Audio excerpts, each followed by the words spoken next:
Hey, what's up, guys? It's Sammy, aka Michael Jackson. Come on, motherfucker! And today we're going to be going over World at War's 5 worst things.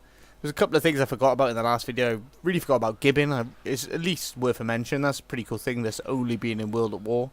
But anyway, the 5 worst things. It wasn't really that much to say about this game because I really did enjoy it. And, you know, it wasn't really that different from COD 4, which is kind of one of my reasons, which we'll get into later. But, you know, it was a good game all over, and there wasn't really massively annoying things. There was, the first one we're getting to is tanks. Basically, I just don't feel that these really have a place in Call of Duty. You know, Battlefield has them quite a lot. You know, I actually not a massive fan of the Battlefield maps that do have tanks on them. I prefer, you know, the more close quarters ones. But, you know, I really feel that Call of Duty is more about the close quarters stuff, so why not, you know, just leave that to another game, I think. They were only on certain maps, and people didn't always use it. I just tended to stay away from them. I never really bother getting them, but it's kind of annoying because they were pretty powerful, so people could just, like, you know, go on, like, massive kill streaks, and they just run you over.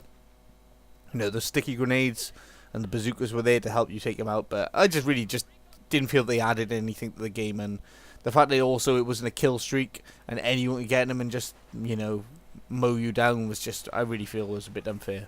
But anyway, so that's my first one.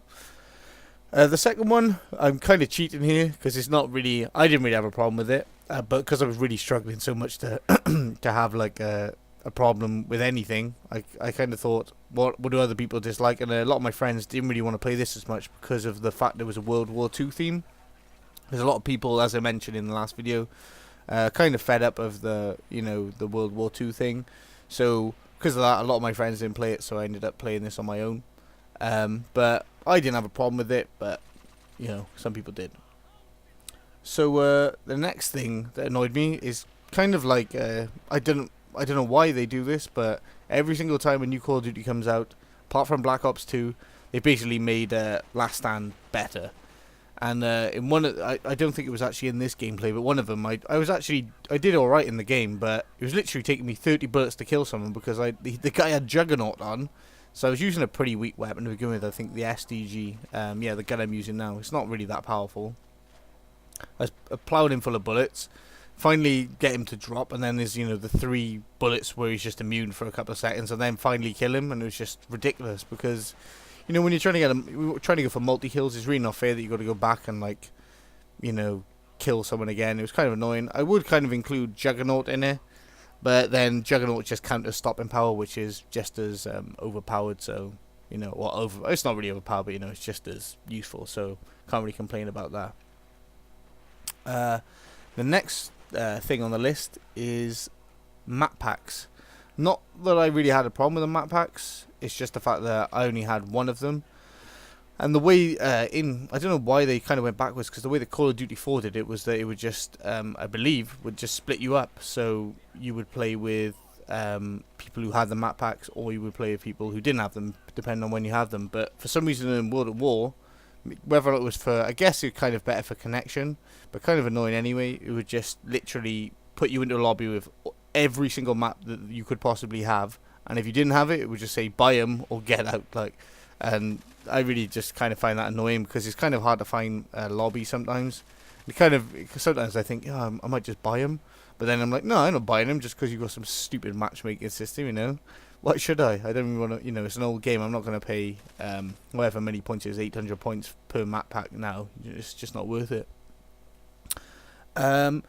So that's the 4th reason, and the final reason I have is basically the fact that it really wasn't that different from Call of Duty 4, and it didn't really bring anything to the series really. Like, it added tanks, which I didn't really like anyway. It added dogs, which are really cool, but it was just nothing. The engine wasn't pushed any further.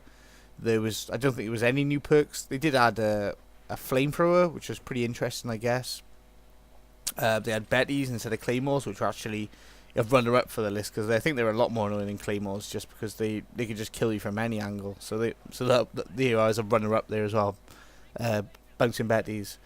But the bouncing Bettys which we have in this game are nothing like the ones in Black Ops 2.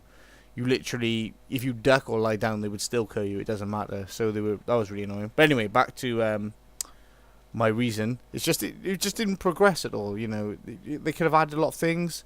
Of course, they did add zombies. You know, but I'm kind of talking from a multiplayer perspective that they didn't really add anything to the multiplayer. So that's my top 5, well, bottom 5 picks for the worst things in World at War.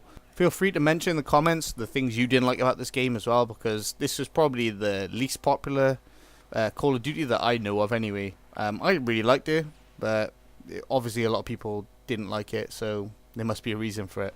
So make sure you check them down below. And this is now the 4th video. I've done the best of World at War, I've done the worst of COD 4 and the best of COD 4, and they're going to be in a playlist and annotation at the end, so you can click on them and watch through them if you want. And if you watch this in the future and you're going to survive the alien invasion that's happened soon, then there should be a couple more videos up. Next up I got Modern Warfare 2, and I've got a hell of a lot of bad things to say about that game, but unfortunately I'm only limited to 5, but there's a lot of good things to say about the game as well. The one that properly really got me into Call of Duty, I think I played it like a lot of days on that time compared to the other ones. But yeah, it was definitely a lot of bullshit in that game. But anyway guys, thank you for watching, and I'll speak to you in the next video. Bye bye now. Bye bye.